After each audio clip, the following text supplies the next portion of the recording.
देश के 150 करोड़ लोग आपको अपना बाप समझते हैं और खुद आपके बच्चे आपसे नफरत करते हैं। जी हाँ, यही सेम चीज हुई थी गांधी जी के साथ, जहाँ फादर ऑफ नेशन तो वह बन गए थे, लेकिन अपने खुद के बच्चों के लिए कभी एक अच्छे बाप नहीं बन सके। इनके चारों बच्चे फॉरेन जाकर अपनी एजुकेशन पूरी करना चाहते थे, जबकि गांधी जी का मानना था कि फॉरेन एजुकेशन यूजलेस है और हमें अपने ही सरकारी स्कूलों में पढ़ना चाहिए।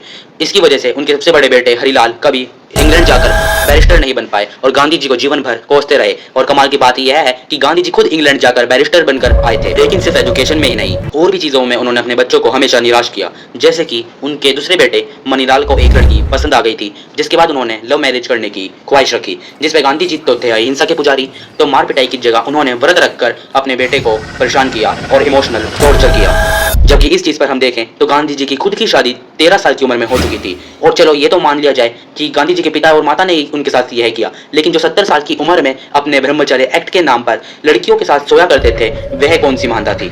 जिन लड़कियों के साथ गांधी जी बिना कपड़ों के सोया करते थे, उनमें से एक लड़की तो 17 साल की भी थी, यानी कि नाबालिग। लेकिन सिर्फ इतना ही नहीं, उनके बेटे हरिलाल ने तो उनसे सारे नाते तक तोड़ लिए थे और गांधी जी से वे बहुत ज्यादा फ्रस्ट्रेट थे। यहाँ तक कि हरिलाल जी की तो एक बहुत फेमस स्टेटमेंट भी है कि he is the best father you can have, but the one father I wish I did not have.